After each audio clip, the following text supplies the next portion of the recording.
Hola a todos, hoy es miércoles, 10 de septiembre de 2025, y nuestro amigo Scott Rather está de vuelta con nosotros. Bienvenido de nuevo, Scott. Gracias por invitarme.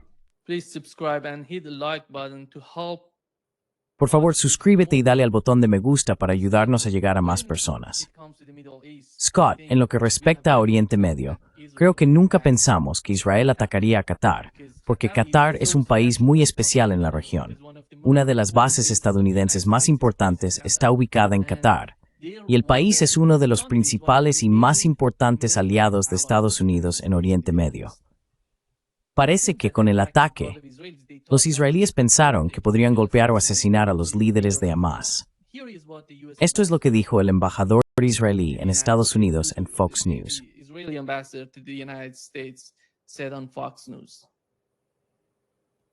Terrorists are on notice. They are going to be eliminated. Mr. Ambassador, understand that and Señor embajador, entiendo eso y la historia. Obviamente Israel está bajo ataque constantemente. En este caso, funcionarios cataríes y el liderazgo de Hamas dicen que no alcanzaron los objetivos que buscaban. Obviamente están condenando este ataque como un ataque dentro de un país aliado de Estados Unidos. Estados Unidos, aquí en la Casa Blanca, está expresando su preocupación de que esto no haya avanzado los objetivos de Estados Unidos o de Israel. Y los estados del Golfo, incluida Arabia Saudí, han emitido declaraciones muy contundentes de condena. Entonces, ¿consiguieron los objetivos que buscaban? did you get the targets you were seeking? If we didn't get them this time, we'll get them the next time. Si no los atrapamos esta vez, los atraparemos la próxima. Israel, bajo el primer ministro Netanyahu, está cambiando el rostro de Oriente Medio. Hemos debilitado a Hezbollah, hemos debilitado a Hamas, a los hutíes y a Irán, la cabeza de la serpiente que dirige a estos grupos, en un intento de destruir a Israel. Cuando derrotemos a estos representantes de Irán, cuando derrotemos al extremismo islámico, eso beneficiará realmente a nuestros vecinos en la región, que son moderados y quieren vivir en paz con nosotros.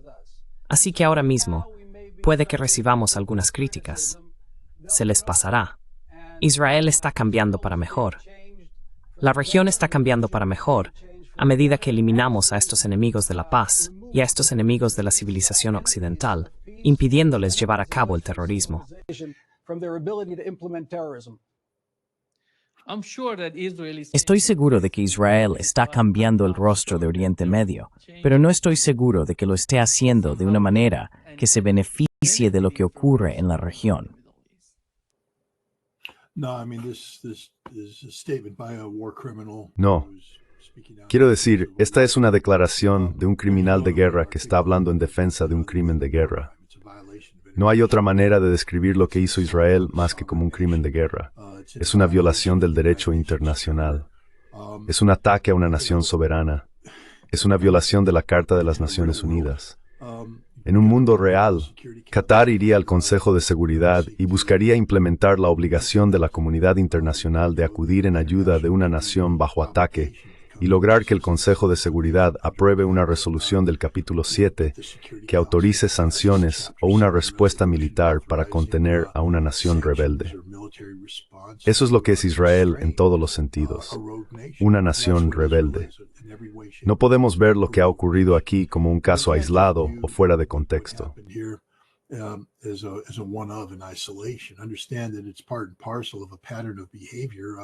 Entienda que esto forma parte de un patrón de comportamiento al que el propio embajador ha hecho alusión, en el que Israel no solo lleva a cabo un ataque sorpresa, de nuevo, en violación del derecho internacional contra Irán, sino que también asesina al liderazgo de Hezbollah en Beirut, una nación soberana, mata al liderazgo de Yemen, una nación soberana, realiza asesinatos y lleva a cabo ataques no provocados contra otras naciones como por ejemplo Siria. Y todo esto ocurre también en el contexto del conflicto general en Gaza, donde Israel está cometiendo lo que todo el mundo reconoce, excepto quizá los propios israelíes, como actos de genocidio y crímenes de guerra a diario, de una magnitud que no se había visto desde la Segunda Guerra Mundial.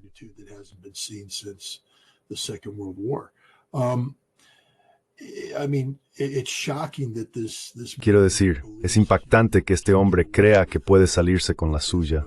Pero al parecer Israel va a salirse con la suya, porque su mentor, su protector, su guardián, Estados Unidos, no va a hacer nada. Y si Estados Unidos no hace nada, te puedo garantizar que ninguno de los países árabes hará nada.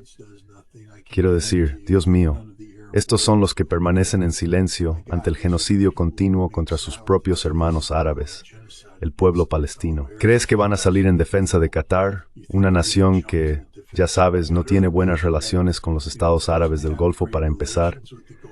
Así que sí, Israel va a salirse con la suya. Pero la idea de que esto de alguna manera favorece la causa de Israel, no, esto solo cava un agujero más profundo para Israel.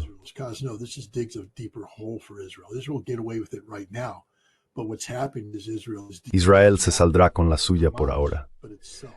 Pero lo que ha ocurrido es que Israel no está degradando a Hamás, sino a sí misma.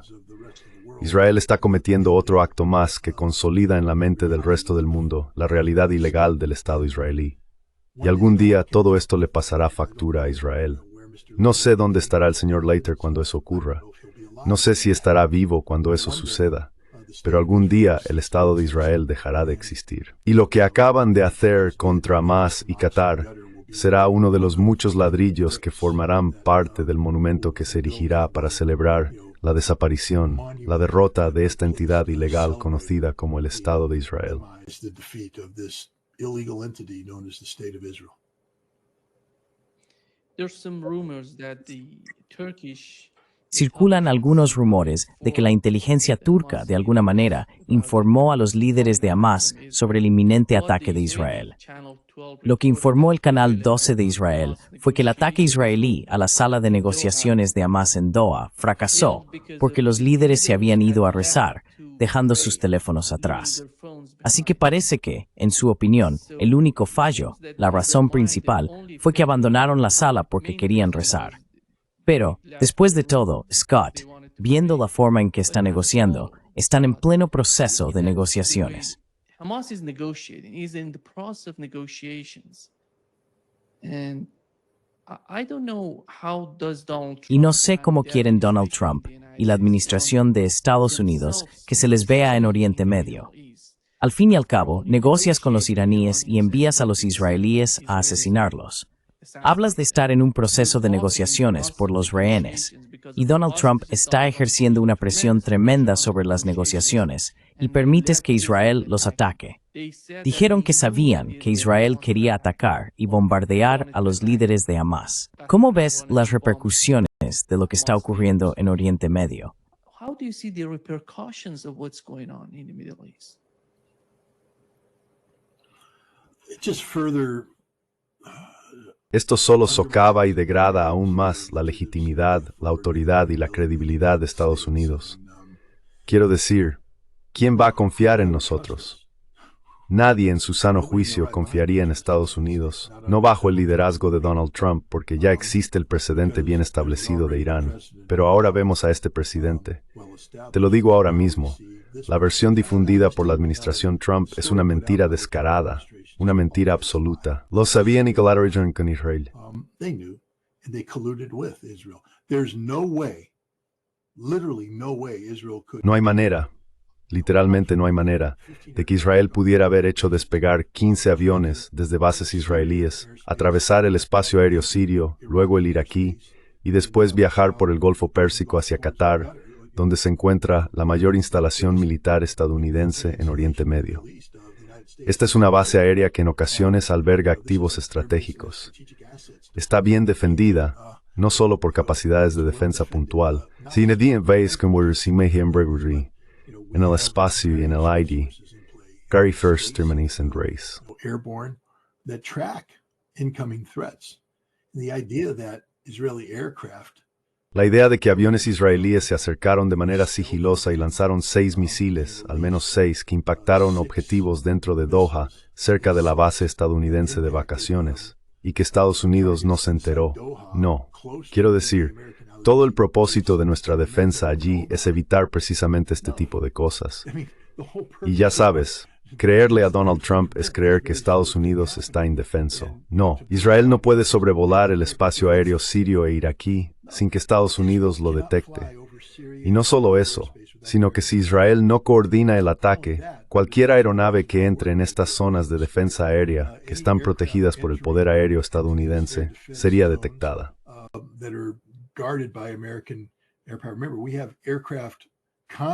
Recuerda, tenemos aviones volando constantemente por el espacio aéreo iraquí para llevar a cabo misiones dentro de Irak y Siria. Usamos IFF, identificación de amigo o enemigo, para evitar conflictos. Israel no puede entrar en este espacio aéreo, o de lo contrario serán identificados como objetivos hostiles y serán atacados automáticamente por Estados Unidos. Automáticamente. Así que la idea de que Israel pudo colarse por Siria, atravesar el espacio aéreo iraquí y acercarse a Qatar sin que Estados Unidos lo supiera hasta el último minuto, y luego decimos, oh vaya, y después disparan 6 misiles que, según el ministro de Defensa, primer ministro o ministro de Exteriores qatarí, no fueron detectados. Es absurdo. Quizá los qataríes no lo detectaron. Nosotros sí lo detectamos. Esto es lo que hacemos.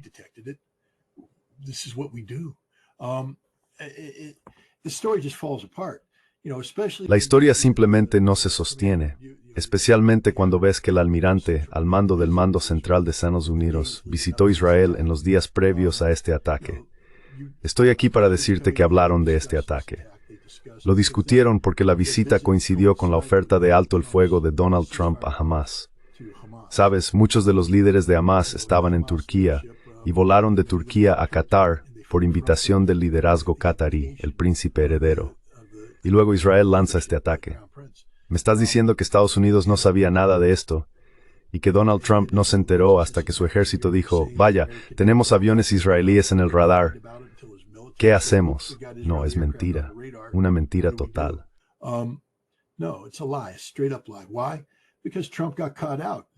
¿Por qué? Porque pillaron a Trump. ¿Recuerdas cómo presumía con Irán?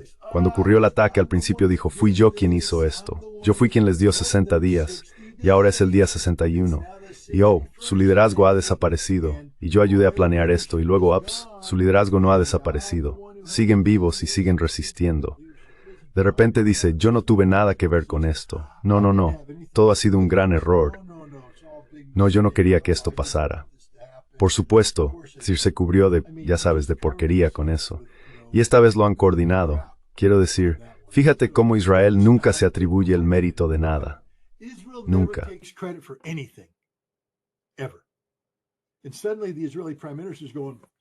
Y de repente el primer ministro israelí dice, fui yo, cometí este enorme crimen de guerra. Yo solo soy responsable de cada aspecto de esto. Y Estados Unidos no tuvo nada que ver. Absolutamente nada. ¿Verdad, Donald?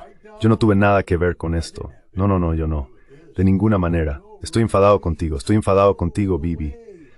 Estoy realmente enfadado contigo. Sabes, atacar a un aliado de Estados Unidos está mal.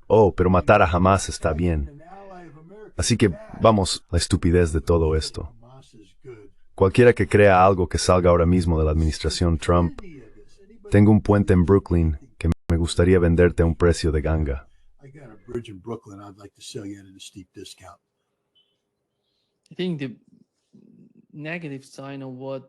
Creo que el aspecto negativo de lo que dijo el embajador israelí es que no van a poner fin a este tipo de actividades. Van a bombardear de nuevo. Parece que quieren bombardear de nuevo, a Qatar otra vez, porque nadie está diciendo que este fue el ataque final y que no pudieron lograr su objetivo. Por eso dijo, fracasamos, pero vamos a seguir por el mismo camino, para atraparlos, golpearlos, asesinarlos. ¿Cómo va a convencer Estados Unidos al gobierno de Qatar? Y ya sabes, cada vez que Israel decide atacar, no se trata solo de Siria, no se trata de Líbano, están atacando todos los días. Se trata de Qatar. No sé si pueden hacerle esto a Qatar, o si pueden hacerle esto a Arabia Saudí, a los Emiratos Árabes Unidos, a todos estos países de la región.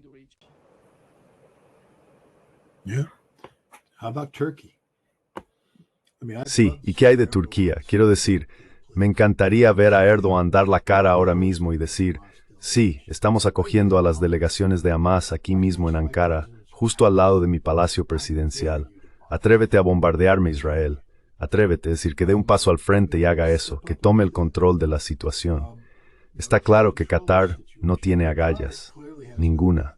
Están indignados, pero no lo están de verdad, porque creo que que también les avisaron de que esto iba a ocurrir. No hay manera de que Qatar no supiera de esto, porque su respuesta es tan... Iba a decir algo que nos metería en problemas a los dos, así que no lo diré.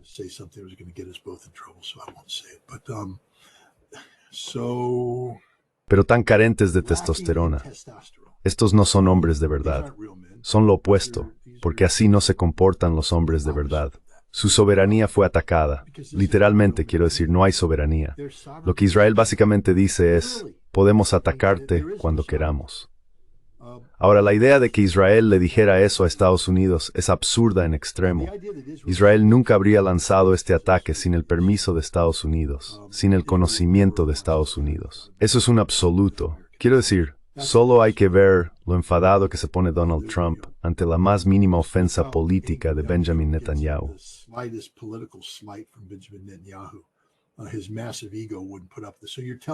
Su enorme ego no toleraría esto. Así que me estás diciendo que el hombre con el ego más grande del mundo, el mayor narcisista del mundo, va a quedarse de brazos cruzados y dejar que Benjamin Netanyahu lo avergüence así? No, en absoluto. En absoluto. Pero Qatar está acabado. Está acabado como Estado soberano. Y lo mismo ocurre con el resto del mundo árabe, para ser sinceros. Porque lo que acaba de hacer Israel es decir, puedo conseguir a cualquiera. Puedo conseguir a Arabia Saudí. Puedo conseguir a Kuwait. Puedo conseguir a quien quiera, cuando quiera. Los atacaré.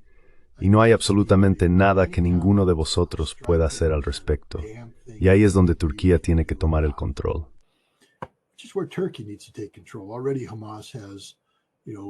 Ya Hamas tiene, ya sabes, un refugio seguro, por así decirlo, en Turquía.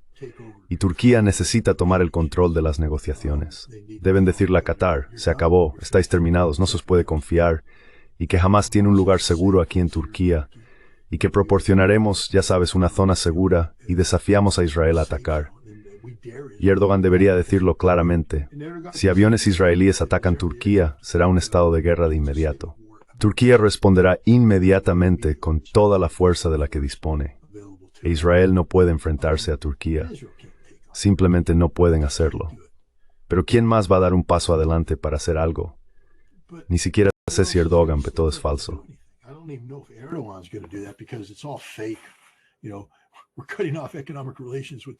Sabes, estamos cortando las relaciones económicas con Turquía o con Israel, excepto por el petróleo que seguirá vendiéndose por diversos medios. Estamos cerrando todo el tráfico aéreo entre Israel y Turquía, salvo los aviones que necesitamos que vuelen allí, porque es inconveniente cortar todo el transporte aéreo. Quiero decir, Erdogan dice una cosa y hace otra, pero es interesante lo que comentas sobre los informes de inteligencia turcos. Permíteme darte una idea de lo que solía saber sobre las operaciones israelíes. Para llevar a cabo un ataque de esta naturaleza, con todo el riesgo político que conlleva, Israel no va a arriesgarse. Así que había agentes sobre el terreno en Doha.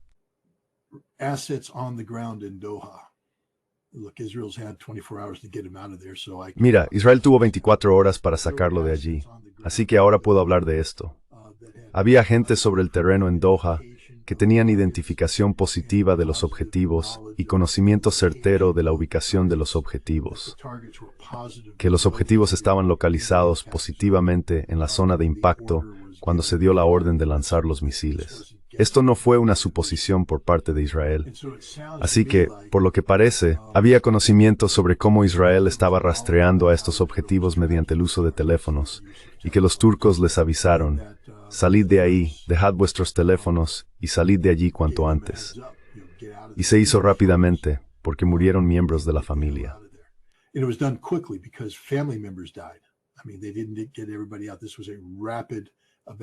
Quiero decir, no lograron evacuar a todo el mundo, fue una evacuación rápida. Personal de seguridad catarí murió, tengo entendido que al menos uno. Así que esto se hizo en el último momento.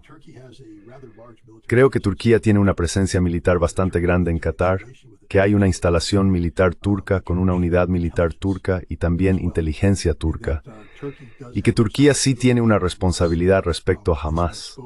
Es una responsabilidad tácita, pero creo que probablemente Turquía desplegó algunos recursos de contrainteligencia para proteger a Hamas porque estaban saliendo de territorio turco. y creo que los turcos pudieron darles algún tipo de aviso. Así que, bien por los turcos. To them. And so, hooray for the Turks. But, again, Pero de nuevo, esto es un acto de guerra lo que ha ocurrido aquí. No podemos trivializarlo. Israel no tiene ningún derecho inherente a asesinar a los líderes de Hamás, ninguno en absoluto, especialmente cuando Estados Unidos, en colaboración con el gobierno de Qatar, ofrece lo que equivale a una bandera de tregua para negociar.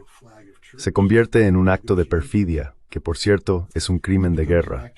No está permitido salir con la bandera blanca a traer o matarla. Y eso es lo que se intentó aquí. Pero insisto una vez más en el punto que se ha repetido una y otra vez.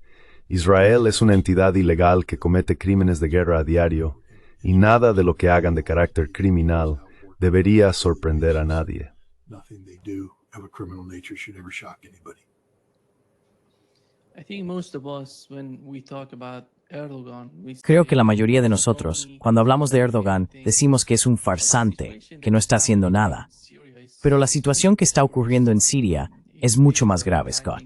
Los israelíes están atacando regiones que de alguna manera están conectadas con Turquía y el gobierno turco, el ejército turco.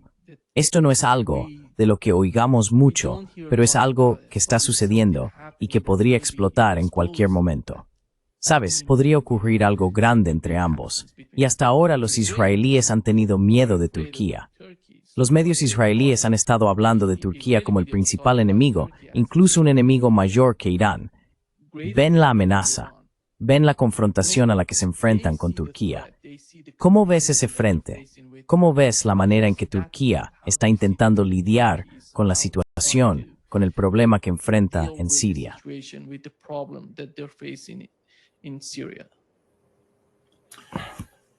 Well, I mean, Turkey helped create this problem. Bueno, quiero decir, Turquía ayudó a crear este problema. Estaban trabajando mano a mano con Estados Unidos, con Qatar y otros, para derrocar al régimen de Bashar al-Assad. Y lo consiguieron.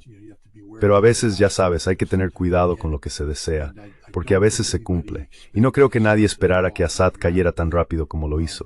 No había un plan para el éxito, y ya sabes, que Jolani de repente surgiera como presidente. Ya sabes, los turcos tenían todo un gobierno sirio en el exilio que se suponía que iba a tomar el control, pero perdieron el control del relato, y ahora Jolani es el que manda. Así que Turquía ha estado intentando ponerse al día desde entonces. Ya sabes, Turquía tiene el tema de los kurdos con el que tiene que lidiar.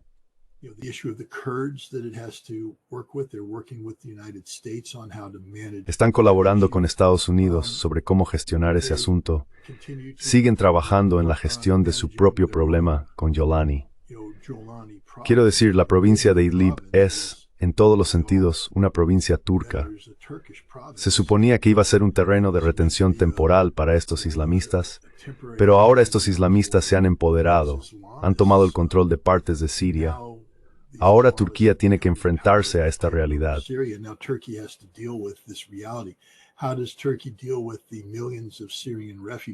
¿Cómo gestiona Turquía los millones de refugiados sirios que representan un enorme problema político para Erdogan? ¿Cómo se puede devolver a esos refugiados a Siria ante las atrocidades que están ocurriendo actualmente? Además, todavía tienen que gestionar el asunto con Rusia. Rusia sigue teniendo bases en Siria y aún se está decidiendo qué papel, si es que tiene alguno, tendrá Rusia en el futuro de Siria. Estados Unidos debe ser consultado en todo esto. Y luego está Israel, que básicamente está haciendo lo que quiere ahora mismo en Siria. Están escribiendo sus propias reglas y nadie es capaz o está dispuesto a enfrentarse a ellos. El peligro surge cuando ya no hay un colchón entre Israel y Turquía. There's no longer a buffer between Israel and Turkey. The danger comes when there is direct connectivity. El peligro surge cuando hay una conectividad directa entre el ejército turco y el ejército israelí, porque entonces se producirá un contacto directo entre fuerzas y ambos bandos escalarán para defenderse. Muy bien, podría estallar una gran guerra entre Israel y Turquía. Creo que en este momento el objetivo de Turquía es evitar eso. Hay que tener en cuenta que Turquía tiene un plan estratégico más amplio que implica convertir al país en un centro energético regional. y un aspecto clave de su planificación era incorporar los enormes yacimientos de gas que existen frente a la costa de Israel. Capturar ese gas, llevarlo al centro y utilizarlo como un vehículo de empoderamiento para Turquía, para ayudar a Turquía a fijar el precio y convertir en la fuente de energía no solo para el sur de Europa, sino para toda la región. Tener una ruptura decisiva con Israel sería muy perjudicial para ese objetivo.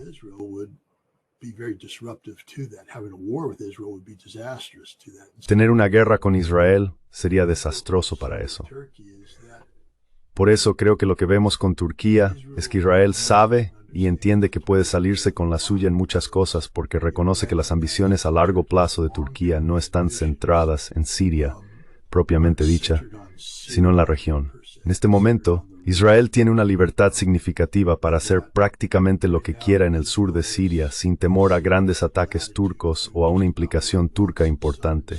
Erdogan simplemente tendrá que quedarse sentado y, ya sabes, aguantarse, porque no hay nada que pueda hacer al respecto, nada que esté dispuesto a hacer. Porque aunque Turquía sí tiene la capacidad de plantar cara a Israel, el precio que pagaría Turquía a largo plazo, en términos de la interrupción y quizás la finalización de sus objetivos de ser un centro energético regional, sería devastador para la postura política, económica y geopolítica de Turquía a largo plazo.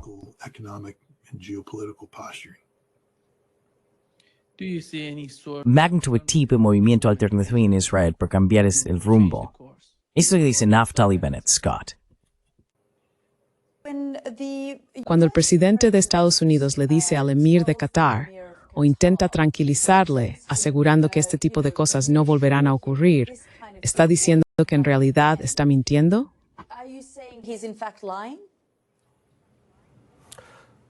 No, eso es lo que dices tú. Yo no estoy diciendo eso. No, Lambert, istene merdika terts timitim med irjus suridar. Industes deber breda kigimas its den tau. Entonces, atacar a Cardenauer. No voy a decir lo que vamos a hacer o no vamos a hacer. Le todos los racistas dicen que Piladichas intumust musinos. Dijiste que lo haríamos de nuevo, Bistrani. Permítame ser claro. Cualquier terrorista en el mundo que esté planeando asesinar a israelíes, planeando asesinar a judíos, será eliminado si es necesario. No habrá ningún lugar seguro para los terroristas que quieran asesinar a mi pueblo.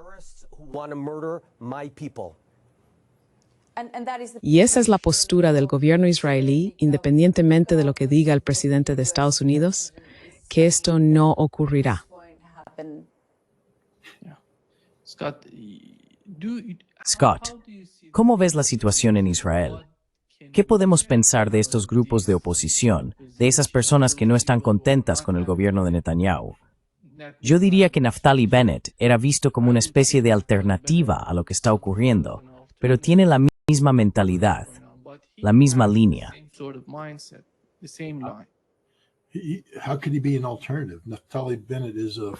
¿Cómo puede ser una alternativa? Naftali Bennett es un excomando israelí que operó en Líbano en los años 90. Estaba realizando una misión de reconocimiento, intentando localizar cohetes Katyusha de Hezbollah, cuando su equipo fue detectado y él entró en pánico. Solicitó apoyo de artillería que terminó impactando una base de las Naciones Unidas, alcanzando un búnker en el que había un gran número de civiles y matando a esos civiles. Luego, Israel intentó encubrirlo, pero en definitiva Naftali Bennett está hasta el cuello en crímenes de guerra. Es un criminal de guerra. Los tigres no cambian sus rayas.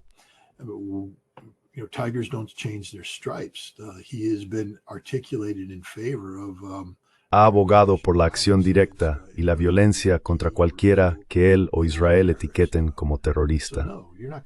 Así que no vas a ver ningún cambio. La realidad es que, aunque hay diferencias de opinión en Israel sobre cómo manejar la situación de los rehenes y similares, la mayoría de los israelíes apoyan políticas agresivas por parte del gobierno israelí para defender al pueblo israelí de lo que perciben como fuerzas terroristas que, como dijo Naftali Bennett, quieren matar a mi gente, matar a judíos. Así que no hay alternativa a Netanyahu. Ahora mismo es un criminal. Hay mucha gente fonasters de la política interna. Frustrated with, aspects of domestic policy, but the bottom line is, let's say. Pero la cuestión fundamental es que, supongamos que Netanyahu muriera hoy de un infarto. El gobierno israelí que lo reemplazara continuaría con estas políticas. Se comportarían de la misma manera, porque estamos hablando de Israel. Netanyahu no es una aberración. Netanyahu es la norma. Él es el estándar. Israel es una empresa criminal gobernada por un pueblo criminal que tiene un sentido de derecho criminal. Y cuando hablo de derecho criminal, quiero decir que están dispuestos a cometer crímenes para mantener su estatus como la nación excepcional de la región. No hay alternativa a Netanyahu. No hay alternativa a Israel salvo la desaparición total de Israel. There's no alternative to Israel except the total demise of Israel. Israel is a poison pill for the region. Israel is a cancer. Israel es una píldora venenosa para la región. Israel es un tumor canceroso. Israel es un parásito. No hay manera de maquillar esto. Quiero decir, Israel es simplemente una empresa criminal, con o sin Netanyahu. Y Naftali Bennett es simplemente típico del género, típico de la especie. Todo lo que quiere hacer es matar. No conoce la paz. Los israelíes no quieren la paz. Lo que los israelíes quieren es supremacía. A eso lo llaman paz. Pero para llegar ahí, tiene matar a todos y Lawrence no tiene ningún reparo en ello. No hay humanim train en Israel. They have no qualms about this. There's no humanity in Israel. They don't shed tears about the children. No derraman lágrimas por los niños que matan cada día. No derraman lágrimas por los inocentes que mueren de hambre. Los israelíes lloran por, ya sabes, los judíos que fueron asesinados, por los israelíes que fueron asesinados. Pero aquí no hay ningún sentido de humanidad. No tienen empatía hacia, ya sabes, las otras personas de la región. Y bueno, al final de la Segunda Guerra Mundial, durante los juicios de Nuremberg, hubo un psicólogo estadounidense que estaba observando a los alemanes. Creo que los estadounidenses se molestaron porque uno de los nazis se suicidó antes de que pudiera ser llevado ante la justicia. Así que trajeron a este tipo.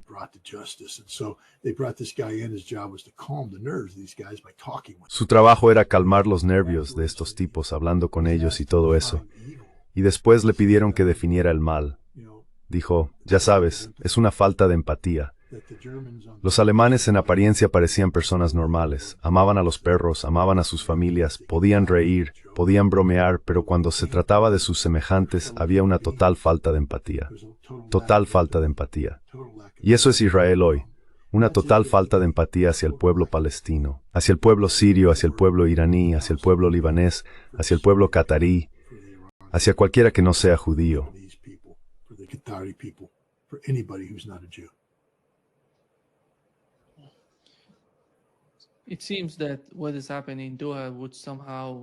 Parece que lo que está ocurriendo en Doha de alguna manera fortalecería la posición de Hezbollah en Líbano, porque están intentando desarmar a Hezbollah.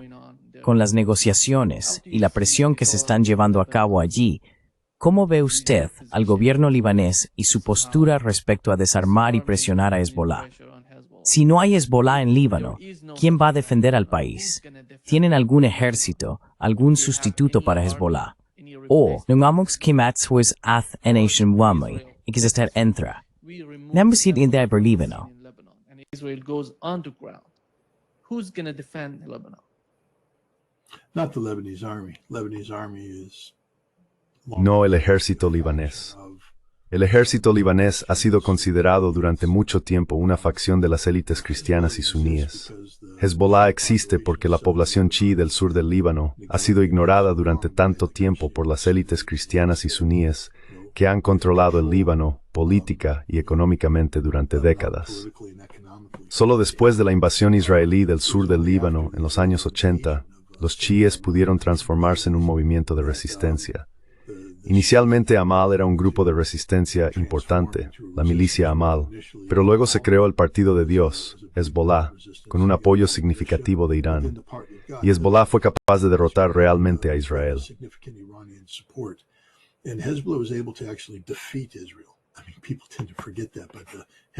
Quiero decir, la gente tiende a olvidar eso, pero Hezbollah expulsó a Israel del sur del Líbano, excepto por las granjas de Sheba. Lo que le da legitimidad a Hezbollah no es la idea de que Hezbollah quiera destruir u ocupar Israel. Todo lo que quiere Hezbollah es que Israel se retire del Líbano. Por eso existe la resistencia. Pero en el momento en que Israel abandone el Líbano, entonces Hezbollah, creo, podría empezar a hablar sobre el desarme. Pero en lugar de un desarme total, sería la integración de Hezbollah en las Fuerzas Armadas del Líbano, porque Hezbollah es reconocida como la única entidad capaz de defender al Líbano contra actos de violencia israelíes.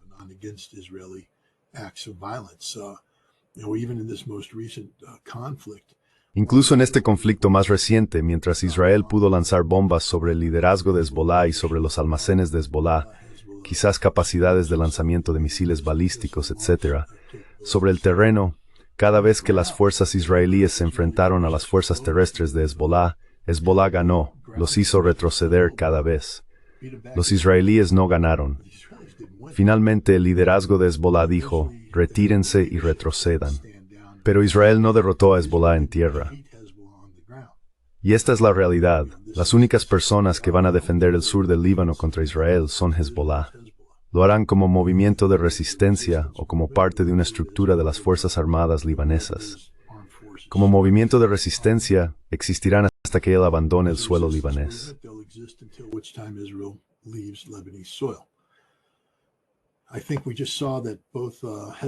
Creo que acabamos de ver que tanto Hezbollah como Amal se retiraron del gobierno libanés, al menos durante la consideración de las conversaciones de desarme propuestas por Estados Unidos.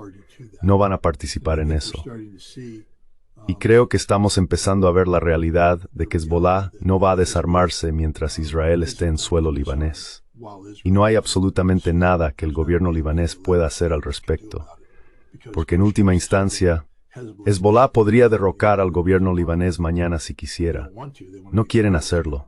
Quieren formar parte de este gobierno.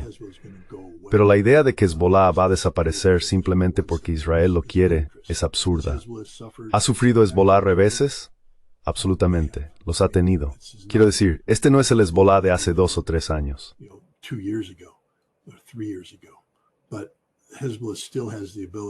Pero Hezbollah todavía tiene la capacidad de defender el territorio libanés contra el invasor israelí. Y como ha demostrado la historia, no fueron los misiles de largo alcance de Hezbollah los que llevaron a Israel a abandonar el sur del Líbano, derrotado en el año 2000. Fueron las tropas terrestres de Hezbollah quienes atacaron sin descanso a los israelíes. Nunca cedieron, demostraron tácticas superiores y mostraron valentía bajo el fuego. Eso fue lo que derrotó a Israel. Y eso es lo que volverá a derrotar a Israel. Puede que Hezbollah no sea capaz de repetir lo que ocurrió en 2006 con todos los cohetes, ni de lanzar ataques de largo alcance. Pero en lo que respecta a la resistencia sobre el terreno, Israel nunca podrá igualarles. Y como ha demostrado Hamás, un combatiente decidido que opera en un terreno que ha preparado para la batalla es invencible. Israel no puede derrotar a Hamás en Gaza, y desde luego Israel no puede derrotar a Hezbollah en el Líbano. Israel damn sure can't defeat Hezbollah in Lebanon. Today I talked with Alistair Crook. He said that the policy of the Hoy hablé con Alistair Crook. Dijo que la política de Estados Unidos en Oriente Medio es la capitulación total de los países que se oponen a sus políticas en la región. Pero en el caso de Donald Trump y su administración, de alguna manera el gobierno israelí o la administración Netanyahu logró convencerle de que antes de atacar a Irán, iban a hacer algo grande. Y antes de atacar a Qatar, dijeron que iban a eliminar el liderazgo de Hamás. Así que es supuesta para Donald Trump. So it's a gamble for Donald Trump. And this gamble is somehow was managed. Esta apuesta fue de alguna manera gestionada por los israelíes y le convencieron de que podían hacer algo. ¿Cuántas veces más necesitan darse cuenta de que no pueden basar su política en lo que Netanyahu está haciendo en Israel? Necesitan tener algo más allá de eso. Necesitan un plan estratégico para Oriente Medio, no solo una capitulación total. Quizás una mejor relación con los países de Oriente Medio. Quizás observar lo que están haciendo Rusia y China en Oriente Medio, comprando alianzas, comprando amistades, no entrando a luchar y bombardear países. Not going and fighting and bombing countries. Logically, you're right. Lógicamente tienes razón. Quiero decir, hay una manera mejor, hablando lógicamente, pero eso nunca va a suceder en la administración Trump. En primer lugar, estamos tratando con una administración anti-establishment en todos los sentidos. No hay instituciones que respalden esta presidencia, aparte de aquellas gestionadas o controladas por lobbies pro-israelíes, AIPAC y otros. El presidente ha llenado su equipo de leales a Israel, auténticos leales a Israel. Y la irracionalidad de estos leales es increíble. Quiero decir, mira a Mike Huckabee. Es literalmente un personaje sacado de una película de terror. Las tonterías apocalípticas y cargadas de Armagedón que suelta deberían asustar a cualquiera.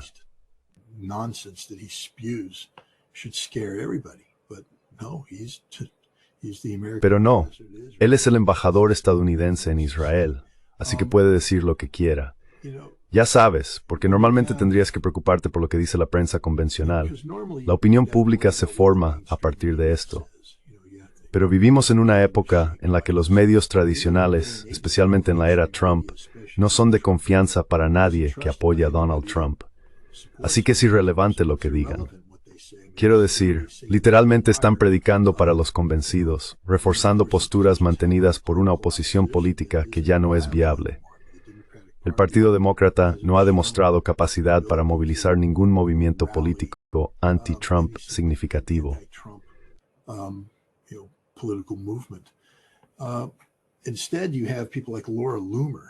En cambio, tienes a personas como Laura Loomer. ¿Quién demonios es ella? Nadie, salvo que tiene la atención de Donald Trump, y por eso puede lumear a la gente. Ella dirá, creo que esta persona es islamista, creo que esta persona es esto, creo que... y destruirá a la gente, y nadie quiere ser lumeado. Así que todos simplemente juegan el juego. Y el juego consiste en hacer lo que Donald Trump quiera en ese momento. Hubo un tiempo, y de nuevo, cuando yo era oficial de inteligencia, cuando llegué me dijeron desde el primer día, tu trabajo no es decirle a tu jefe lo que quiere oír. Tu trabajo es decirle la verdad sin adornos, y es su trabajo lidiar con la verdad.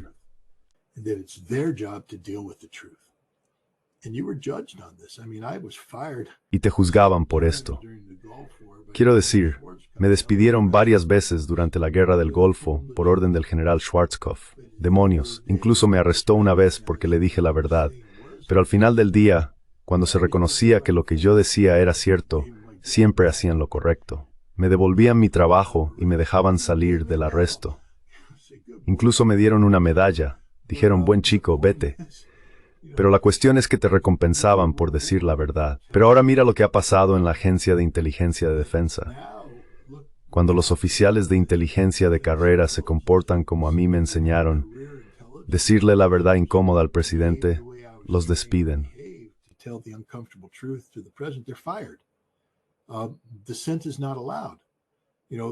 No se permite la disidencia.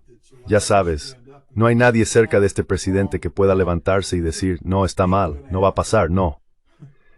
En cambio, tienen que sentarse y poner las manos sobre el presidente, como si fuera algún tipo de movimiento sectario cristiano en el que todos se sientan y el hombre más piadoso del mundo está en el centro irradiando su energía cristiana a todos los que le tocan.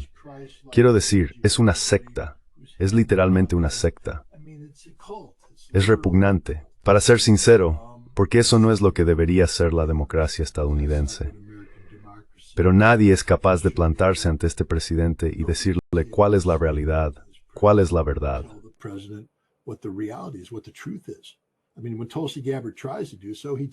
Quiero decir, cuando Tulsi Gabbard intenta hacerlo, él la descarta. Ella está equivocada, la inteligencia está equivocada, sabes, la mantiene porque está arrasando con el tema de Russiagate. Pero aparte de eso, no creo que durase mucho en esta administración. Pero no puedes decirle que no a este presidente. Nadie está ahí para decirle que no. Todos simplemente dicen que sí. No solo dicen que sí, dicen, Dios mío, lo que está haciendo es lo mejor del mundo. Quiero decir, este hombre es un genio. Nunca he visto a alguien con tanta perspicacia política como Donald J. Trump. Dios mío, el hombre lo sabe todo.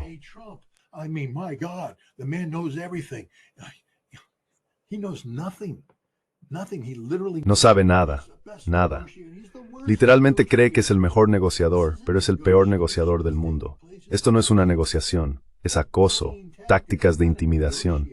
No eres un negociador si amenazas a alguien con aplastarlo solo porque tienes la capacidad de hacerlo. Porque un día te despertarás y ya no tendrás esa capacidad, que es lo que Trump está descubriendo, por ejemplo, con Rusia y China. Ahora, te diré una cosa, si eres un buen negociador, no quiero presumir ni nada, pero creo que conozco lo suficiente a los rusos, que si alguien alguna vez me diera el poder, digamos, de reparar las relaciones con Rusia, podría sentarme con los rusos y llegar a una negociación que beneficiara a ambas partes. A ambas partes.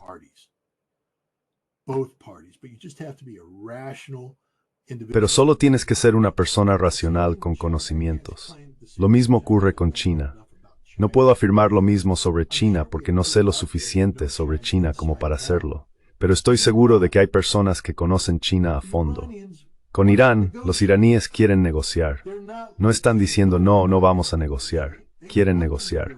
Y si tuviéramos un negociador competente, capaz de lograr cosas que beneficien mutuamente a Estados Unidos e Irán, podríamos llegar a un acuerdo con Irán, podríamos llegar a un acuerdo con Rusia, podríamos llegar a un acuerdo con cualquiera. Quiero decir, el mundo ahora mismo está buscando a un verdadero negociador. Donald Trump no es un negociador, es un rompedor de acuerdos. No hace acuerdos. No es un acuerdo cuando intimidas a alguien. Eso es simplemente acoso.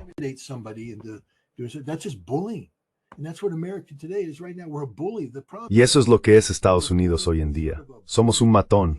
El problema es que somos un matón con barriga abultada y malas rodillas. Tenemos, ya sabes, el manguito rotador desgarrado. Tenemos artritis. Estoy describiendo todos mis síntomas. Pero ya sabes, no eres mucho de un matón cuando tienes tantas dolencias. Nos salimos con la nuestra porque somos gordos y podemos tumbarnos encima de ti y aplastarte. Pero sabemos que Donald Trump no es un negociador. No es un genio. No es un genio táctico. No es un genio operativo, ni un genio estratégico. Es más tonto que una piedra. Se sale con la suya porque todo el mundo le dice que sí. Y Estados Unidos todavía tiene poderes inherentes que facilitan el acoso, pero no por mucho tiempo. Y ya sabes, este hombre está desperdiciando oportunidades porque ahora mismo somos una nación en declive.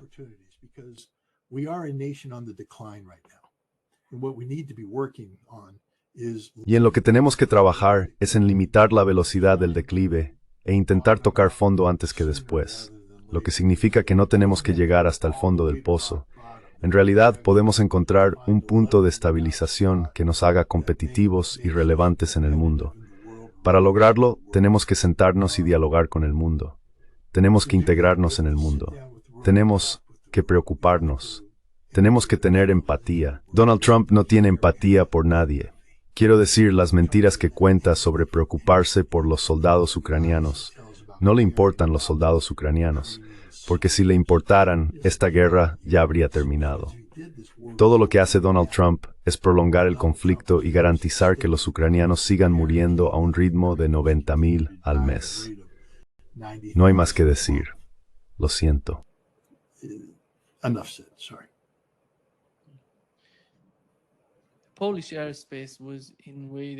El espacio aéreo polaco fue invadido por drones, y dicen que estos drones vinieron de Rusia. Creo que la mejor pregunta sería, ¿cui bono? ¿Quién se va a beneficiar de lo que está ocurriendo? ¿Por qué necesita Rusia ir allí? ¿Cuál es el beneficio de invadir el espacio aéreo polaco? ¿Cuál es tu opinión al respecto? Al-Sukrut dijo hoy que cree que todo es una operación de falsa bandera.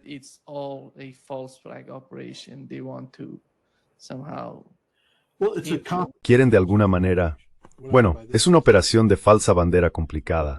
Lo que quiero decir con esto es que, mirad, Rusia lleva un tiempo lanzando o pilotando estos clones del Shahed 136, los Heran 2, diferentes variantes de ellos, sobre Ucrania. Anoche lanzaron más de 400 y están atacando objetivos en toda Ucrania. Los ucranianos están trabajando a destajo para encontrar una solución a esto. La gente debe entender que nada ocurre en el vacío. La tercera ley de Newton se aplica a todo en la vida, y en la guerra es lo mismo. A cada acción corresponde una reacción igual y opuesta. Ucrania lleva tiempo buscando una solución de guerra electrónica para los drones Shahed 136 Geran 2. El año pasado empezaron a desplegar un sistema llamado Pokrova. a system called Pokrova. Pokrova isn't one sensor, two sensors, thousands. Pokrova no es solo uno o dos sensores, son miles de sensores que básicamente están dispersos a lo largo y ancho de Ucrania. Lo que está diseñado para hacer Pokrova no es solo interrumpir la señal, sino tomar el control del dron. Al principio lo que hacías con Pokrova era capturar el dron y estrellarlo. De esa manera lo destruías. Así que veías los drones rusos acercándose y simplemente, ¡boom!, caían. Pero el problema era que esos drones caían y golpeaban edificios civiles u objetivos no deseados. Así que lo que necesitaban hacer a continuación era tomar el control del dron y aterrizarlo suavemente, desviar el dron a una zona donde pudieran aterrizarlo de forma segura. Y tuvieron éxito en esto. Lo que los ucranianos han estado haciendo recientemente es tomar el control del dron, darle la vuelta y hacerlo volar de regreso a Rusia.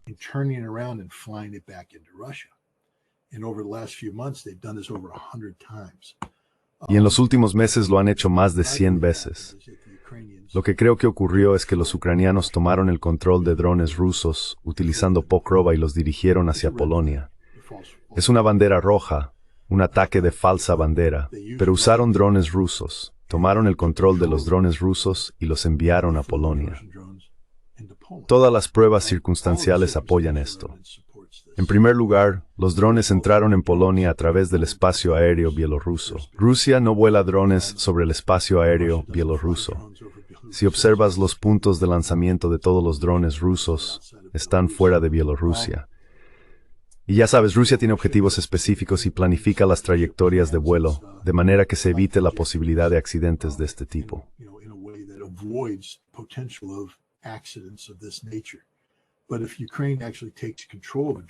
Pero si Ucrania realmente toma el control de un dron y luego lo hace volar a través del espacio aéreo bielorruso hacia Polonia, parece un ataque ruso. Las autoridades bielorrusas notificaron a los polacos y dijeron, oye, hay drones volando sobre nuestro territorio. No sabemos, ¿son vuestros? ¿Son rusos?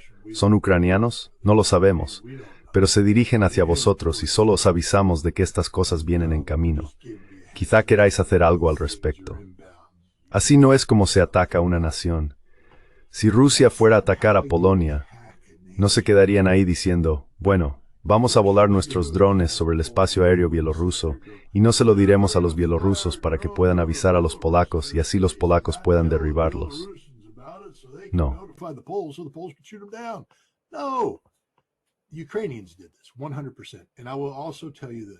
Los ucranianos hicieron esto al 100%.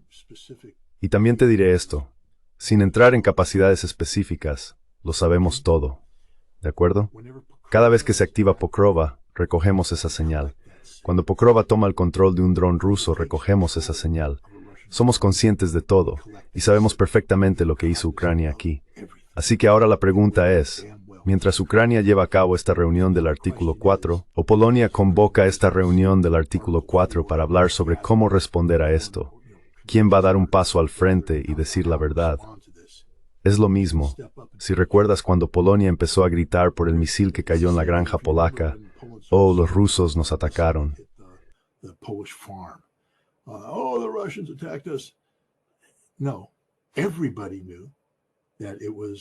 No, todo el mundo sabía que fue un misil ucraniano que los propios ucranianos guiaron deliberadamente hacia Polonia. Todo el mundo lo sabía porque vieron despegar el misil. Vieron cómo el punto de mira del radar cambiaba, el misil volaba hacia ese punto y allí impactaba. Todo el mundo sabía que Ucrania atacó a Polonia. No fue accidental. Se hizo a propósito. Y por eso no ha vuelto a ocurrir, porque se advirtió a Ucrania de que no lo hiciera de nuevo. ¿Va a pasar ahora? Porque te lo digo claramente, sabemos perfectamente lo que hicieron los ucranianos. Lo sabemos. Es solo que tenemos plataformas de recolección operando en la zona, que ya sabes, ni un teléfono suelta un pedo sin que lo sepamos. ¿Vale?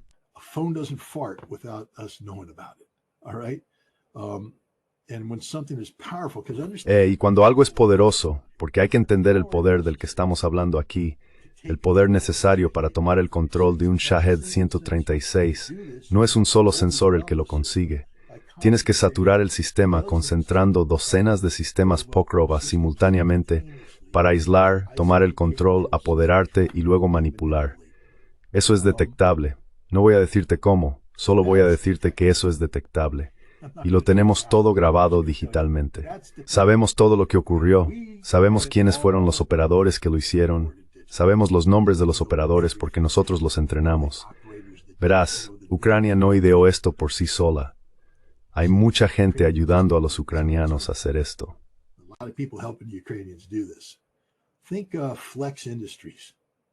Piensa en Flex Industries. Ya sabes, la que los rusos acaban de volar por los aires. Sí, vale. Pues estos son los tipos de industrias, las cosas que están ocurriendo para que Ucrania produzca estos sistemas. Pero no son sistemas de baja potencia. Los sistemas de baja potencia no secuestran Shahed 136 que tienen, ya sabes, protección incorporada en sus sistemas. Esto es alta potencia, alta energía, realizado en un espectro amplio, fácilmente detectable. Y sabemos que los ucranianos hicieron esto y dirigieron estos drones al espacio aéreo polaco. Esa es mi opinión. ¿Cómo se desarrollará esto? No lo sé. Pero no creo que Estados Unidos, sabiendo lo que ha pasado, vaya a quedarse aquí jugando a este juego mucho más tiempo. Creo que cerraremos rápidamente este asunto del artículo 4 y les diremos a los ucranianos que dejen de hacer estas cosas. No lo vamos a tolerar. Ale pokforjet Sikorini embrace Kotan Scott. Numerous drones from Russia Numerosos drones procedentes de Rusia violaron el espacio aéreo polaco. Nuestras defensas aéreas se activaron y garantizaron con éxito la defensa del territorio de la OTAN, tal y como están diseñadas para hacerlo. Varios aliados participaron junto a Polonia. Esto incluyó F-16 polacos, F-35 neerlandeses, AWACS italianos, aviones cisterna de transporte militar de la OTAN y sistemas Patriot alemanes. Felicito a los pilotos y a todos los que contribuyeron a esta respuesta rápida y hábil. El Consejo del Atlántico Norte se reunió esta mañana y debatió la situación a la luz de la solicitud de Polonia de consultas en virtud del artículo 4 del Tratado de Washington. Los aliados expresaron su solidaridad con Polonia y denunciaron el comportamiento imprudente de Rusia. Se está llevando a cabo una evaluación completa del incidente.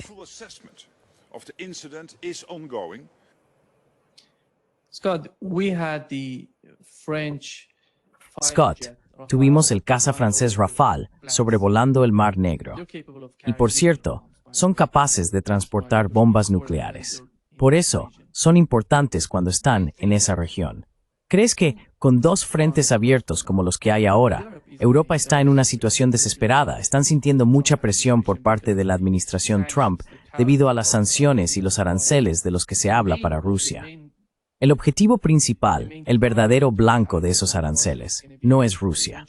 Al final va a ser Europa. Uno de los principales importadores de petróleo ruso en este momento es Europa. Y también están recibiendo mucho petróleo de la India y Turquía, los otros dos grandes importadores de petróleo ruso. Entonces, ¿qué hacen? ¿Van a perjudicarse a sí mismos con los aranceles?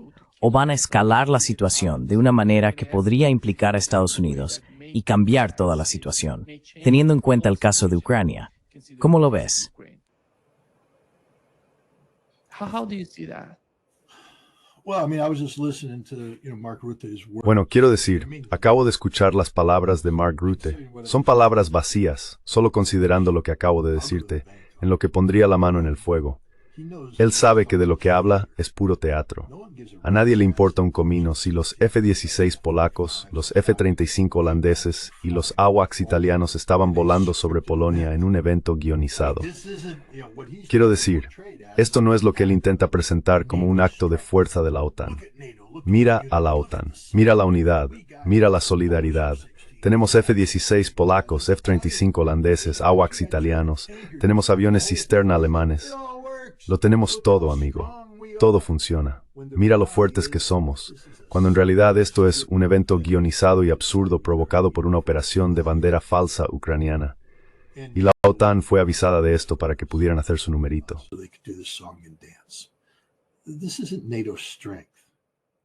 Esto no es la fuerza de la OTAN.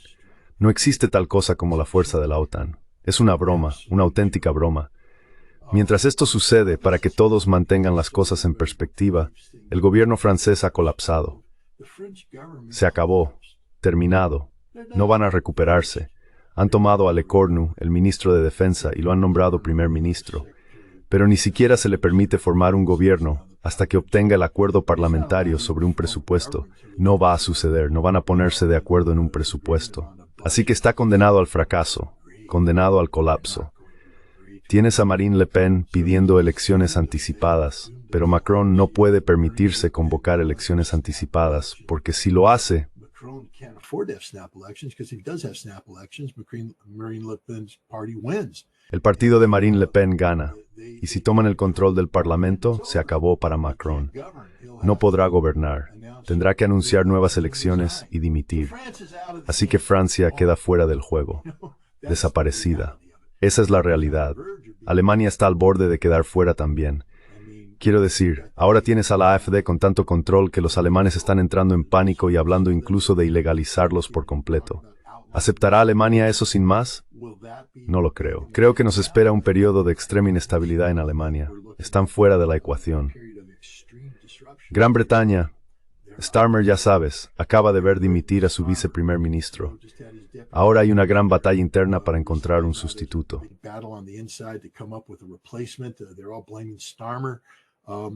Todos están culpando a Starmer. El partido reformista de Nigel Farage está subiendo en las encuestas. Starmer ya no es una opción. ¿Quién queda? Vaya, no tiene munición ni para 14 días. No hay nada aquí, nada. Y a menos que Estados Unidos esté dispuesto a dar un paso al frente y tomar el control, cosa que Trump no está dispuesto a hacer, todo esto no es más que una gran teoría. Es peligroso. Como dijiste, el caza Rafale lleva una bomba nuclear. ¿Sabes? El F-35 holandés es un avión con capacidad nuclear. La gente suele olvidarlo. Cada vez que despega un F-35 holandés, los rusos piensan que podría ir armado con una bomba nuclear. Así que cuando un F-35 holandés está en el espacio aéreo polaco, los rusos no se quedan ahí pensando, bueno, da igual.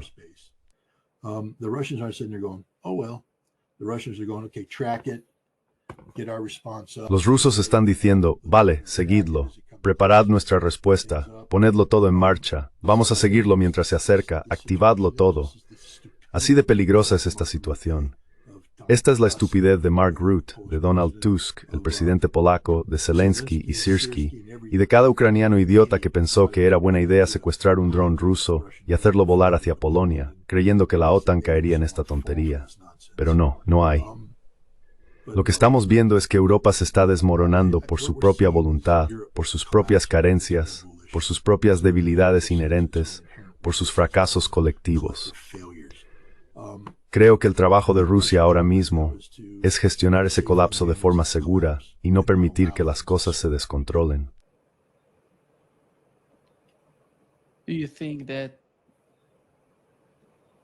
¿Crees que con los cambios que están ocurriendo en Europa, eso podría de alguna manera ayudar a la situación en Ucrania? ¿O vamos a ver la llegada de nuevos líderes? Como con Meloni, Scott, seamos honestos, en el caso de Europa, tuvimos a Meloni llegando al poder, y todo el mundo era muy optimista sobre los cambios que podría traer a Italia, pero al final no obtuvimos nada de su administración. ¿Qué opinas de eso? ¿Ves algo positivo ocurriendo respecto a Rusia y el conflicto en Ucrania, o este odio tremendo y sin fin va a continuar en Europa?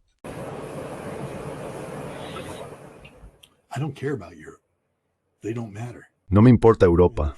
No importan. Quiero decir, la realidad es que Europa se ha excluido. A Rusia no le importa Europa. Pero, ¿crees que los rusos pierden el sueño pensando, oh, maldita sea, Francia se va a pique? ¿Realmente teníamos ganas de esas vacaciones en París el próximo verano? No, Rusia descartó a Europa hace mucho tiempo, porque Europa descartó a Rusia. Recuerda, todo esto fue iniciado por Europa. La economía de Rusia no depende de Europa. Sí, les venden petróleo, pero se hace de forma indirecta. No es parte de una economía integrada. Es la excepción, no la regla. Rusia va a hacer lo que necesite para ganar este conflicto en términos aceptables para Rusia. Esto será en detrimento de Ucrania. Tienes a Viktor Orbán hablando de que, ya sabes, va a haber una zona rusa.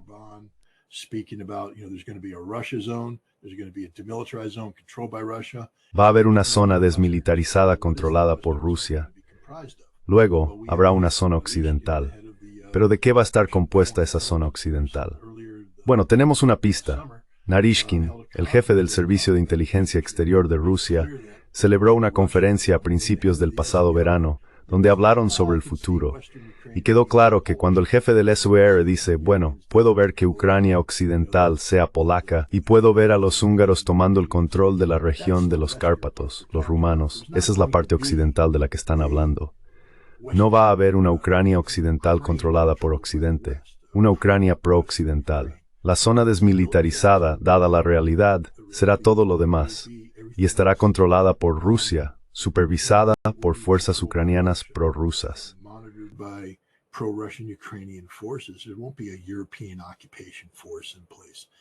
No habrá una fuerza de ocupación europea en el lugar. Y entonces veremos una Rusia ampliada. Tenemos una pista de cómo será eso por el mapa que mostró el Estado Mayor ruso. Parece que Odessa y Mykolaiv van a ser rusas, lo que significa que Rusia podrá ahora conectar con Transnistria y garantizar que el enclave prorruso pase a formar parte de Rusia.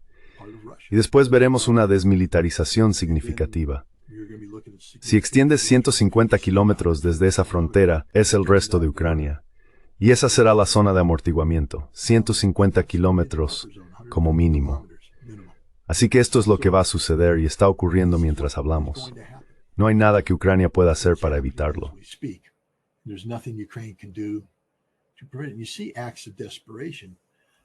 Ves actos de desesperación. La realidad es que probablemente Ucrania acaba de cometer un asesinato en masa hace un par de días, cuando lanzaron una de sus propias armas sobre, ya sabes, pensionistas de Donetsk y lo culparon a una FAP rusa. Los rusos respondieron diciendo, esa no es nuestra bomba. Así es como explota una de nuestras bombas. Esa es un arma ucraniana. Los ucranianos asesinaron a su propia gente e intentaron culpar a los rusos. Los rusos llevan tiempo diciendo que esto iba a suceder. Ahora tienes a Ucrania secuestrando drones rusos y haciéndolos volar hacia Polonia. Esto seguirá ocurriendo. Estamos en el acto final del colapso del gobierno ucraniano. Kuleba huyó.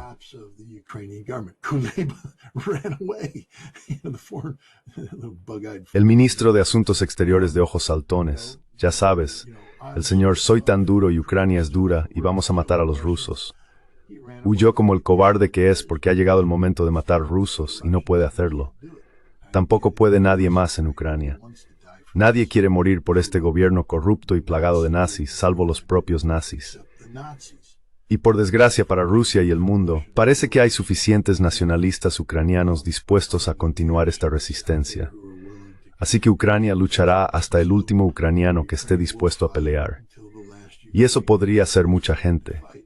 Creo que cuando esto termine estaremos hablando de más de 2,5 millones de ucranianos muertos. Esa es simplemente la dura realidad de esta situación.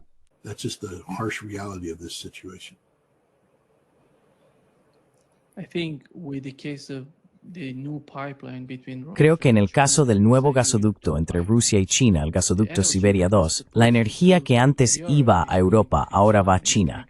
Y si miras el futuro de Europa y los precios de la energía que van a tener que afrontar, es enorme, Scott. Va a devastar todo en Europa. ¿Crees que las personas que están al mando en Europa van a asumir la responsabilidad de lo que va a ocurrir en el futuro? Se les va a preguntar, ¿por qué hicieron eso?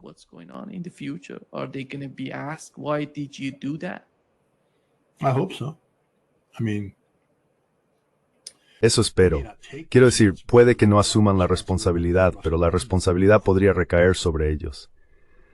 No abogo por esto, pero creo que, ya sabes, cuando se produjo el colapso del Pacto de Varsovia y lo que le ocurrió a Nicolae Ceausescu, la frustración que se había acumulado en Rumanía llevó a su ejecución sumaria.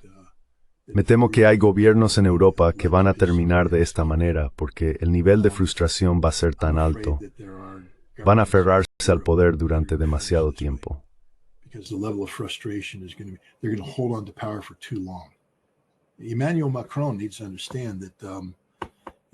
Emmanuel Macron necesita entender que podría estar caminando hacia su propia perdición en este momento, porque si sigue aferrándose al poder, aunque la mayoría del pueblo francés diga hemos terminado contigo, y se aferra al poder y eso resulta en un colapso social, hay más de un 50% de posibilidades de que sus últimos días los pase, ya sabes, como prisionero en su pequeño palacio presidencial.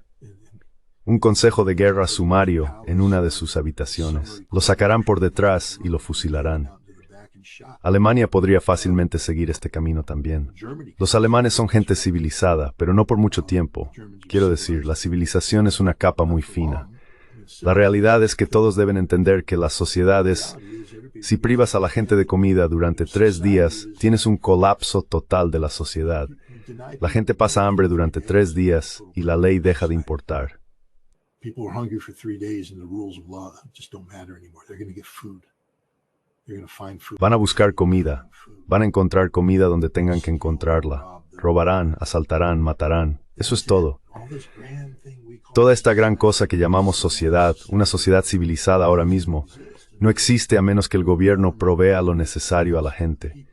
Y si tienes a un número significativo de personas que tienen hambre, que tienen sed, que están desempleadas, que están desesperadas, harán cosas desesperadas. Y estas élites políticas, estas élites económicas, deben entender que esas farolas que ven ahí arriba pueden convertirse fácilmente en postes de linchamiento. Y serán ellos los que cuelguen boca abajo mientras les escupen. Europa se está desmoronando, literalmente desmoronando mientras hablamos.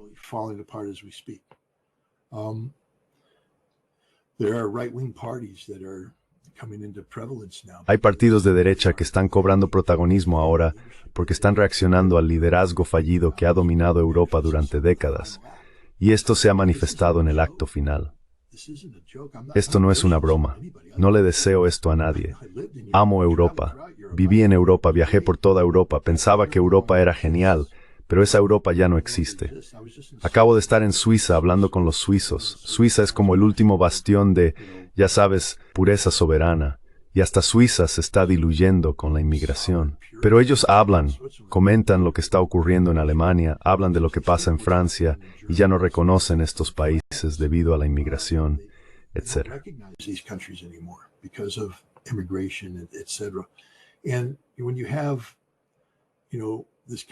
Y cuando tienes este tipo de transformación demográfica sin restricciones y no planificada, simplemente conduce al caos absoluto. Y fractura la sociedad de forma peligrosa. Demonios, está ocurriendo aquí en Estados Unidos. Así que ya sabes, tenemos que ser muy cuidadosos ahora mismo. Estamos subidos en nuestro pedestal. Nos sentamos aquí y simplemente miramos a nuestro alrededor. Quiero decir, miro mi pequeño enclave de Del Mar y es tranquilo. Todo el mundo aquí tiene una casa. Las casas están bien cuidadas, los jardines están ordenados, los niños van al colegio, el distrito escolar funciona. Pero ¿qué pasa cuando no es así? No quiero predecir el futuro, pero si de repente no hay gasolina y el centro comercial no tiene comida, y todos los que viven en los suburbios se despiertan un día y la electricidad es intermitente, el frigorífico no funciona, toda la comida que almacenaste se ha estropeado, you are Isenberg in this.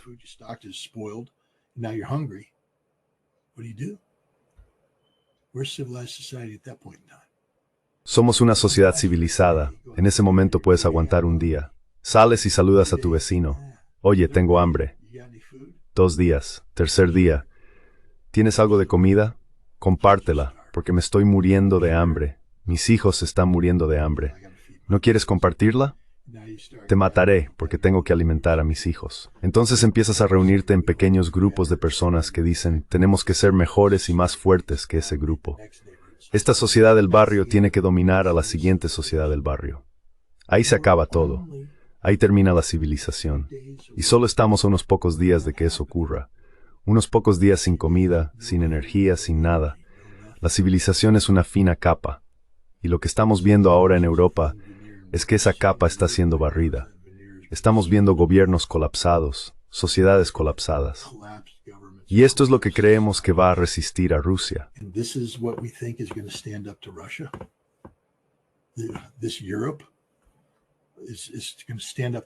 Esta Europa va a enfrentarse a Rusia. ¿Has estado en Rusia? ¿Has visto Rusia? ¿Crees que eso está ocurriendo en Rusia ahora mismo? No, lo contrario está ocurriendo en Rusia. Así que simplemente me cansa que los europeos se comporten como si fueran, de alguna manera, una forma de vida superior. En realidad, Europa apesta ahora mismo. En todos los aspectos, apesta. Y es solo que tenemos esta psicología heredada de que, ya sabes, la civilización europea es el centro del universo. Todo se define desde el punto de vista eurocéntrico. La civilización, la expansión del colonialismo europeo, los imperios europeos conquistando el mundo. Así que pensamos que la civilización europea es lo máximo, pero no lo es. De hecho, si profundizas en la historia de Europa, te das cuenta de que esta civilización se construyó sobre la conquista, el asesinato, el robo, el saqueo, el genocidio.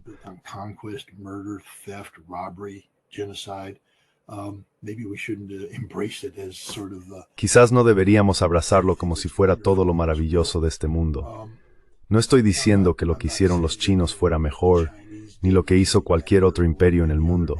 Solo digo que la idea del excepcionalismo europeo es un concepto fundamentalmente erróneo, especialmente dado el hecho de que los europeos no pueden sostenerlo. Mira Europa hoy, es un desastre. La OTAN es una alianza europea.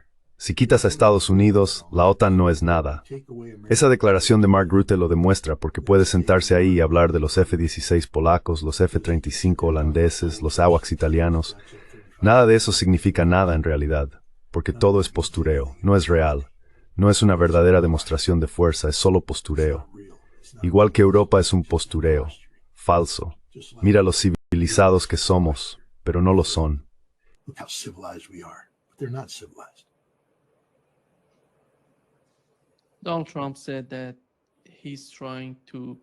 Donald Trump dijo que está intentando comunicarse de una mejor manera con la India. Hace 2 días tuvimos al secretario de Comercio Lutnick hablando sobre la India, diciendo que si la India quiere una mejor relación con Estados Unidos, puede tenerla si abandona los BRICS. Y ya sabes, es la misma política, capitulación. ¿Cómo se puede pedir a un país, un gran país con una economía importante y la relevancia que tiene la India, que abandone los BRICS? La India es la base de los BRICS. No es solo algo sobre lo que construir. ¿Cómo crees que Donald Trump podría entender la realidad de la India en este tipo de comunicación que va a tener con ellos?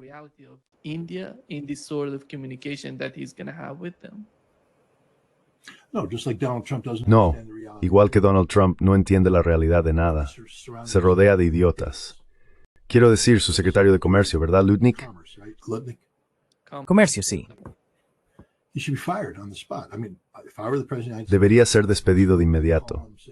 Quiero decir, si yo fuera el presidente de los Estados Unidos y Lutnick hablara, lo llamaría y le diría, ¿quién aprobó tus declaraciones?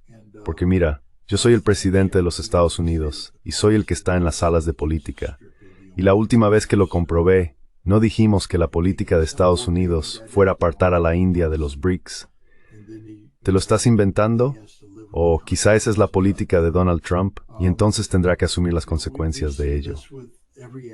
Sabes, vemos esto en todos los aspectos. Scott Bessent. Vamos a colapsar la economía rusa. ¿En serio, Scott? ¿Es esta la política oficial de Estados Unidos? Así que cuando Donald Trump descuelgue el teléfono y hable con Vladimir Putin, debería decirle, por cierto, nuestro objetivo es colapsar tu economía.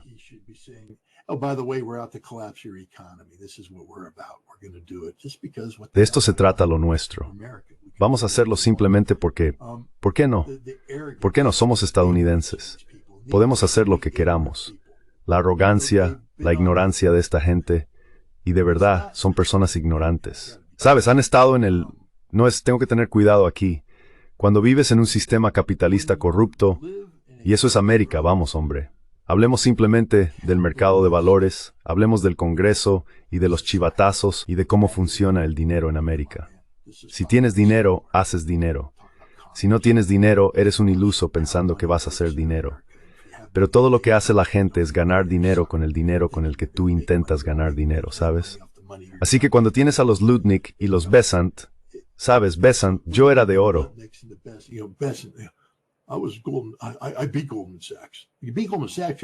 Derroté a Goldman Sachs. Tú derrotaste a Goldman Sachs porque eres un cabrón corrupto, ¿de acuerdo? No eres un tipo inteligente. Ya sabes, ser corrupto no demuestra inteligencia. Solo significa que eres corrupto. No estás aprovechando el sistema. Donald Trump sí aprovechó el sistema. Así fue como hizo dinero. Vacíos legales, fiscales, bancarrotas, 7 bancarrotas. Pero tal y como están redactadas las leyes de bancarrota, puedes recuperarte y ganar dinero. Esto no es éxito, es fracaso. Es un fracaso corrupto.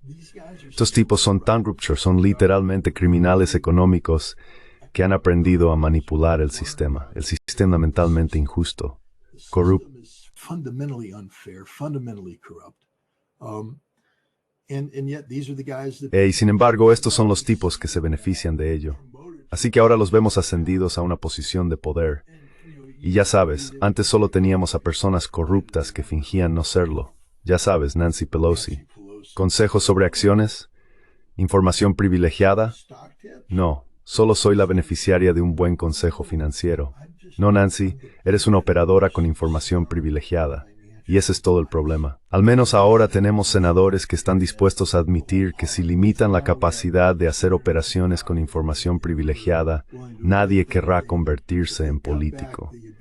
Porque lo único que hace atractivo ser político es la posibilidad de ganar millones de dólares en unos pocos años para poder jubilarse siendo rico.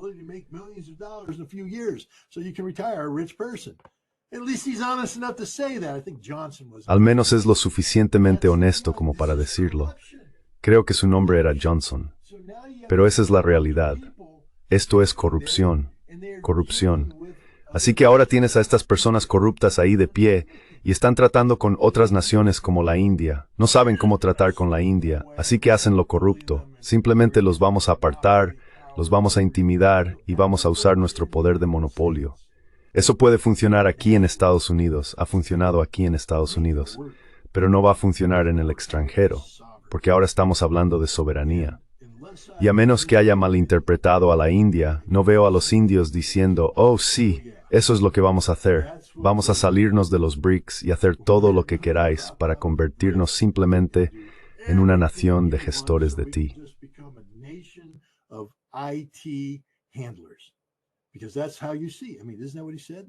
Porque así es como lo ves.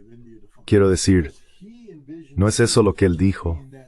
O sea, vamos a quitarle a la India la capacidad de atender llamadas.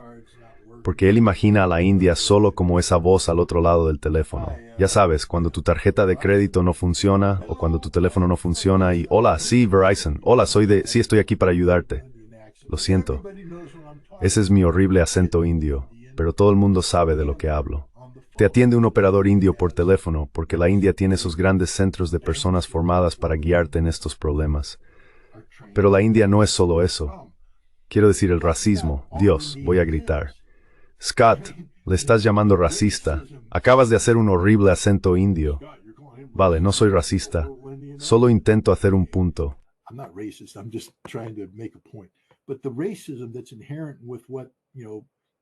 Pero el racismo que está implícito en lo que Nick está diciendo, vamos a cerrarlo, como si eso fuera lo que representa a la India. Sabes, la India tiene reactores nucleares avanzados, reactores nucleares de torio. Gente, buscadlo. La India es un país enorme al que alimentan. La logística de gestionar la India es diferente a la de Estados Unidos, pero la logística es sofisticada. No es bonito, pero funciona. Tienen industrias, producen cosas. Están integrados de formas que Lutnick ni siquiera empieza a comprender. Nosotros no. El hecho de que la India... Quiero decir, me gustaría asistir a una conferencia y hablar con gente sobre esto, porque siempre me río de los especialistas en seguridad energética que son los expertos en todo.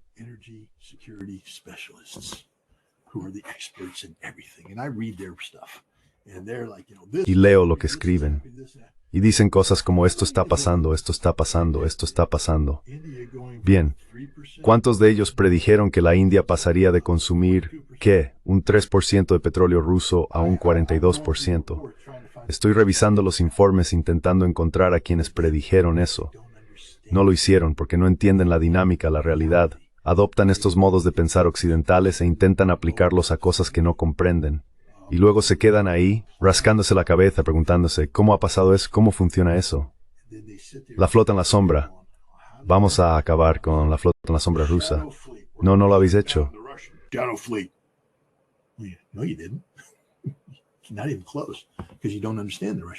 Ni de lejos, porque no entiendes la flota fantasma rusa.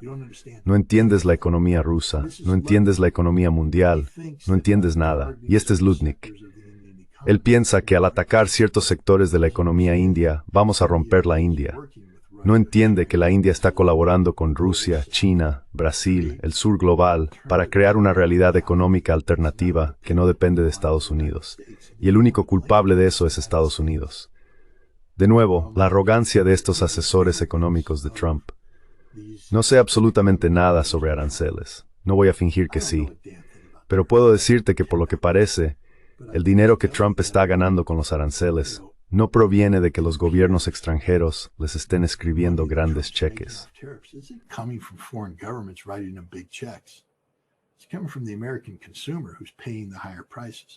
Viene del consumidor estadounidense, que es quien está pagando los precios más altos. Quiero decir, estuvimos de compras el lunes pasado, eso sería hace 2 días, tratando de comprar regalos.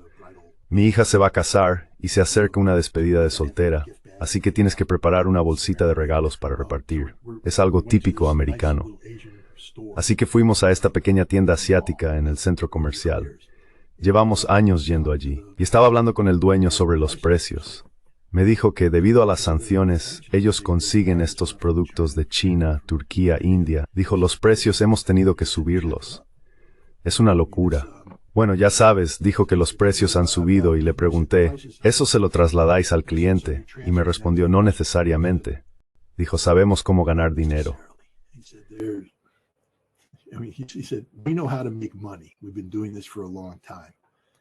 Llevamos mucho tiempo haciendo esto, así que seguiremos en el negocio. Pero no todas las empresas pueden hacerlo. No todas las empresas tienen margen para absorber los costes sin quebrar. Y entonces, para poder seguir en el negocio, tendrán que trasladar el coste al consumidor. Y eso es lo que está ocurriendo aquí. Quiero decir, aquí su empresa está asumiendo el coste, así que lo están pagando ellos. Pero no es que los indios estén firmando el cheque en su nombre, ni que los chinos lo estén haciendo. No. El consumidor estadounidense, el empresario estadounidense, es quien está firmando ese cheque. Y es todo falso. Todo lo que hace Trump es falso, es una mentira, y estamos cayendo en ella.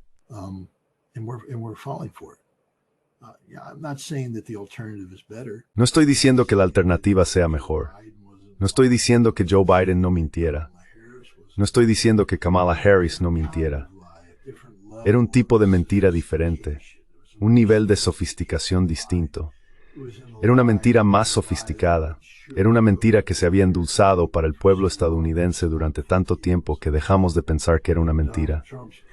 Donald Trump ha llegado y nos ha dado una mentira completamente nueva. Se supone que es algo diferente, pero al final del día sigue siendo una mentira. Todo es una mentira. Todo se trata de personas corruptas intentando ganar dinero a costa del ciudadano estadounidense promedio. Eso es lo que es al final del día. Es corrupción. Simplemente diferentes tipos de personas ganando dinero gracias al sudor y el trabajo del estadounidense medio.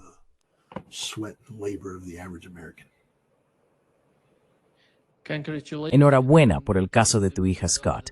Pero no es solo en Estados Unidos. Aquí en Brasil hacemos lo mismo.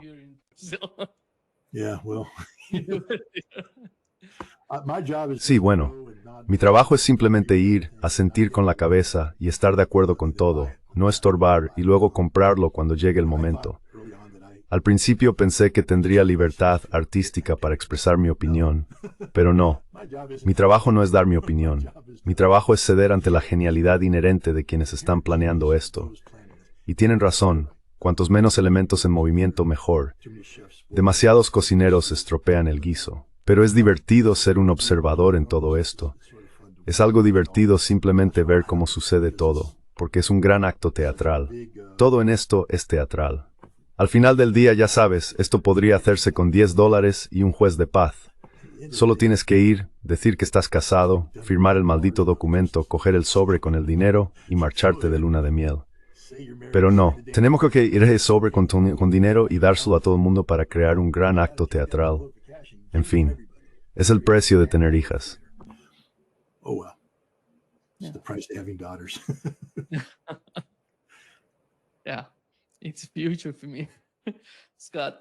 Sí, para mí es el futuro. Scott, antes de terminar con el caso de Nepal, mucha gente está hablando de cómo el caso de Nepal está de alguna manera conectado con la India, y yo diría que también con China, debido a su ubicación. está en la puerta de entrada de estos dos países, y allí está ocurriendo una especie de revolución de colores. Y no se trata solo de Nepal. Mira lo que ha pasado en Pakistán con Imran Khan. Mira lo que ha pasado en Bangladesh. Y luego viene Nepal. Parece que hay mana Guinness actividades para India, no solo el AI, sino también a China. Pressure on India, not just India, but also China as well.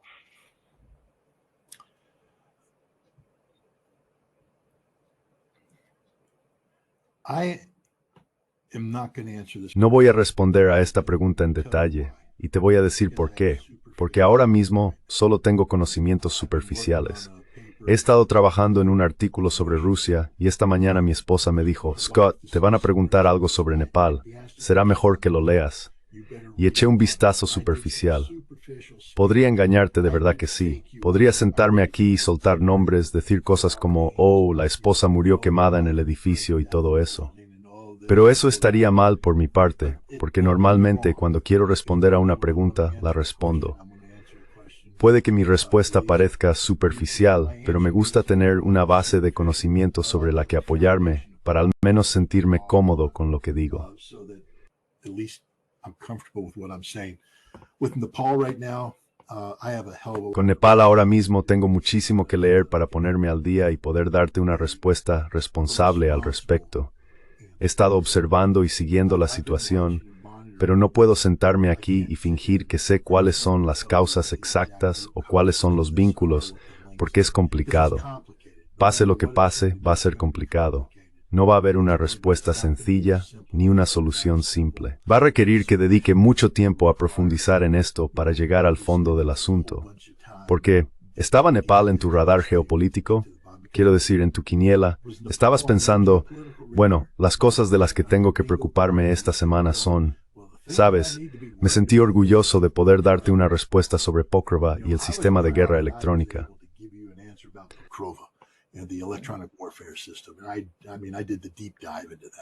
Y quiero decir, investigué a fondo ese tema. Pero lo siento, sobre Nepal, mi esposa me advirtió esta mañana. Me dijo directamente, infórmate sobre Nepal porque alguien te va a hacer una pregunta. Y yo esperaba que saliéramos de esta entrevista sin que me preguntaras sobre Nepal. Pero lo hiciste. Y tengo que ser honesto, no estoy preparado para responder a esa pregunta de manera responsable. Creo que cuando la gente me escucha hablar puede no estar de acuerdo conmigo, y lo entiendo perfectamente. Y puedo estar equivocado, y también lo entiendo. Pero nunca te mentiré, nunca fingiré ser algo que no soy, nunca fingiré tener conocimientos que no tengo. Y sobre Nepal ahora mismo simplemente no estoy preparado para responder a esa pregunta.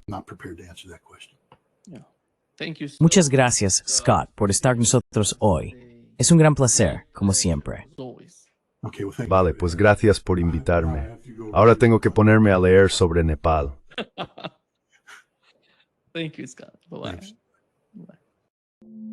Gracias, Scott.